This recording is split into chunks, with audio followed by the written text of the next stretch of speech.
Շնորհակալություն, հարգելի փոխոցնեք, հարգելի գործընկերներ, պարոն Վարդևանյան, դուք ֆուտբոլի հետ ո՞նց եք սիրում եք։ Ֆուտբոլի հետ ո՞նց եք սիրում եք։ Շատ լավ։ Հիմա ձեր ասածը գիտեք ինչ էր նման, որ ասում եք ԲՀԿ-ին պակասել է 135 ձայն, որը ԲՀԿ-ն ստացել է։ Ձեր ասածը հետևյալն է. Կիլիան Մբապեն այո օֆսայդում է, միանշանակ օֆսայդում է, բայց Կիլիան Մբապեի գոլը պետք է հաշվել։ Որտեվ երբ որ դուք ասում եք, որ այդ ընտրատեղամասի արդյունքները այո պետք է չեղարկվեին, դուք ասում եք, որ հարձակվողը օֆսայդում է։ Բայց հետո էլ ասում եք, մի ընդհատեք, խնդրում եմ։ Բայց հետո էլ ասում եք, որ գոլը պետք է հաշվել, քանի որ ասում եք, որ ԲՀԿ-ն այսքան ձայն ստացել է։ Օրինակ ես ի սկզբանե ասում էի, որ օֆսայդ չկա։ Ու հետեւաբար եթե ես ասեի, որ պետք է գոլը հաշվել, լրիվ տրամաբանական կլիներ, պարոն Վարդան, բայց դուք երբ որ ասում եք, որ օֆսայդ է, հետո ասում եք, որ գոլը պետք է հաշվել, այ դա կներեք արդեն այդպես չի աշխատում։ Զինծառայողների ազատ քվեարկության մասով։ Հարգելի գործընկերներ, ստացվել է այնպես, որ Արման Թաթոյանի այդ բանը վեհանձն անձնավորության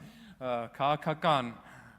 միավորի ներկայացուցիչը ընտրակաշառքի գործերից մեկի արդեն իսկ հրապարակված ձայնագրություններից մեկով զրուցում է զինծառայողի հետ։ Ասում է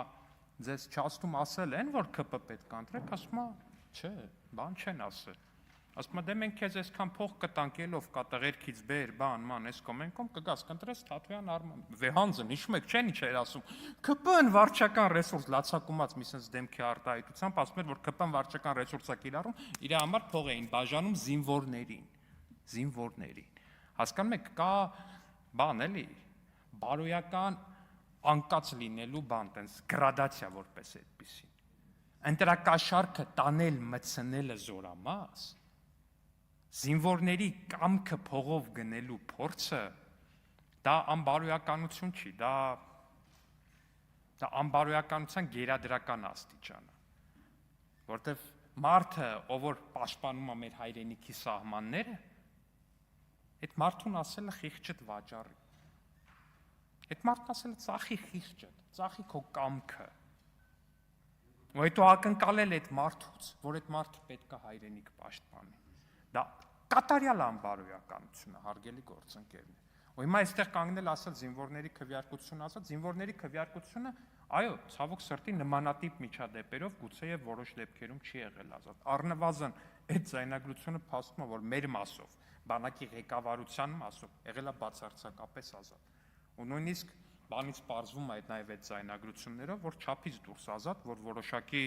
մարդիկ կարողացել են ընտրակաշառքի տեսքով խլվել են զորամասերում, ինչը կատարելապես անթույլատրելի է։ Ու ես կարծում եմ մենք ընտրակաշառքի մասին քրեական հոդվածներում որոշակի փոփոխություններ պետք է կատարենք, գիտեք, որ մենք ծանրացրեցինք այդ հոդվածները,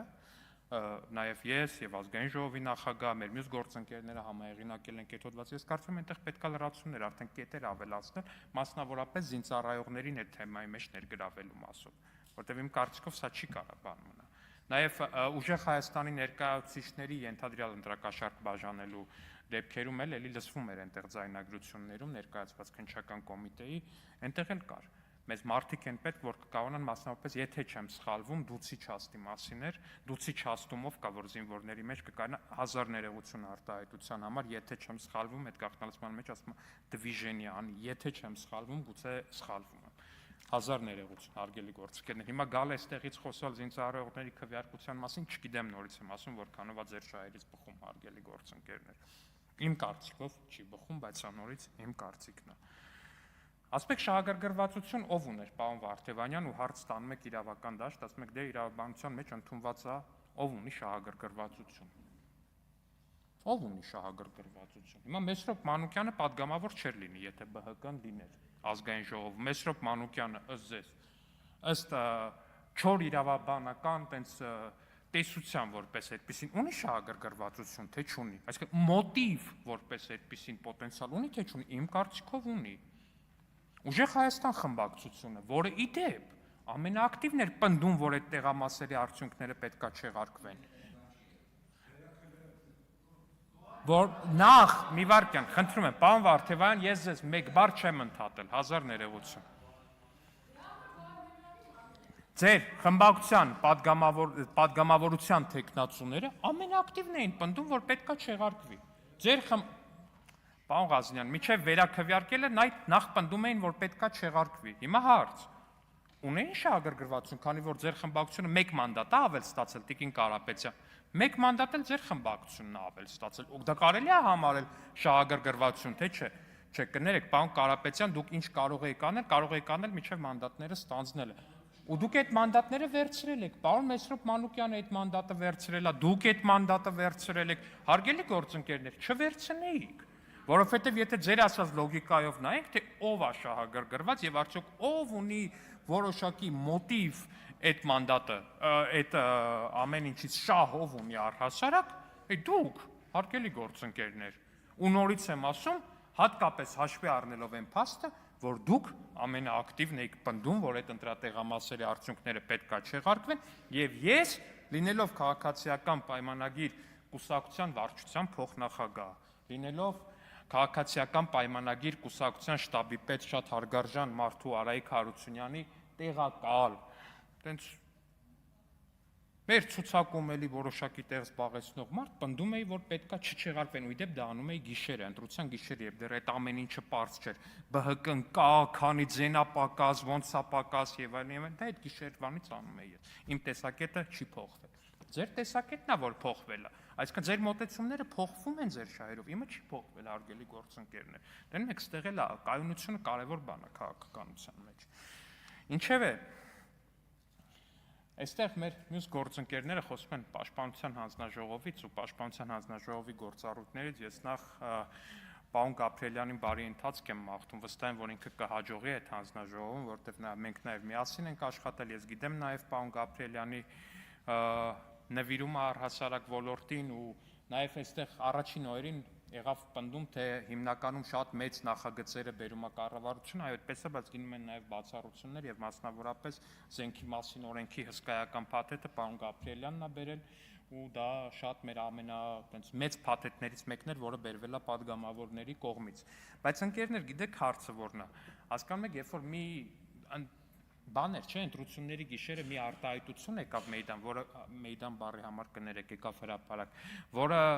ամբողջ քարոզարշավի ժամանակ չկար։ Միասնական ընդդիմությունը, օրինակ, այսինչ տեղամասում հաղթում է ԿՊ-ին։ Այդ արտահայտությունը ամբողջ քարոզարշավի ժամանակ չկար։ Ամբողջ քարոզարշավի ընթացքում դուք փորձում եք ցույց տալ, որ իրանց հետ կապ չունեք, նու որտեվ հասկանում ենք Ռոբերտ Քոչարյան տոքսիկություն եւ այլն քաղաքական տոքսիկություն, էլի անձնականի մասին չի խոսքը։ Ակնհայտ է, որ հա, բոլորը փորձում են դիստանցավորվեն Ռոբերտ Քոչարյանից, բացի մեր ցուցակի նախկին 96-րդ համար Տիկին Աննա Գրիգորյանից, ինչի համար ցավում ենք, այնուամենայնիվ դե դուք չեք փորձում դիստանցավորվել Ռոբերտ Քոչարյանից, նրա խմբակցության ղեկավարն եք Տիկին Գրիգորյան, այդ նկատի ունեմ, ուրիշ բան հանկարծ չմտածեք, որ բան է։ Քաղաքական առումով բոլորը փորձում են դիստանցավորվել, հա, զարմացած բան արեցիք, ինձ թվում է զարմացած ժեստ եք անում, հա, կներեք, օքեյ, շատ լավ։ Ինչևէ, հիմա այս ընտրության գիշերը եկավ այդ արտահայտությունը, միասնական ընդդիմություն, հիմա հարգելի միասնական ընդդիմություն, չի կարելի, ինչ, հա դե ամեն դեպքում, միասնական ընդդիմություն, հարգելի միասնական ընդդիմություն, չի կարելի գալ այստեղ ու քննադատել սուերի գնումը, ու միևնույն ժամանակ ասել, որ այ մյուս երկրները գնում են օդուժ, բա ժողովուրդ ջան, բա ինչ էիք ակնկալում, չի կարելի գալ այստեղ ասել այդ ոնց է, որ մի զենքը Հնդկաստանից եք գնում, մի զենքը ստեղից եք գնում, մի զենքը ընդեղից եք գնում։ Մեր հարգելի գործընկեր Տիկին Հովսեփյանի հետ օրինակ բանավեճի ժամանակ երկար ժամանակ փորձեցի բացատրել, որ 155 մմ-անոց արկերի հետ կապված մենք այդքան էլ խնդրեմ չունենք առհասարակ, միջևը հայտնի էքսպոն եղավ Համալիրում ու դուք տեսաք, որ մենք Հայաստանում արտադրում ենք 155 մմ տրամաչափը Տիկին Հովսեփյան։ Բանավեճի ժամանակ ես դա դեռ չէի կարող արտասանել, բայց հուսով եմ գնացել եք այդ էքսպոին ինքներդ տեսել եք, որ մենք արտադրում ենք, այո, 155 մմ հարգելի գործընկերներ։ Ու հետևաբար են բոլոր մտավախությունները, որ ՆԱՏՕ-ի ստանդարտով սնարյադները որտեղից ենք ճարելու, սաղ աշխարհում սովա, սաղ աշխարհում սովա, այդ սաղ աշխարհում սովը ի դեպ կարող է պարզվի, որ լավ է։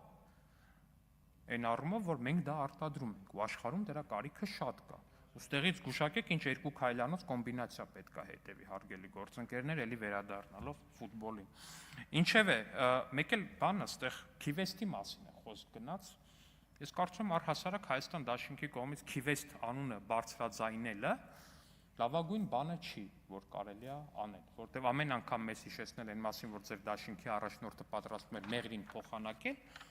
լավ բանի չի տանելու։ Շնորհակալություն։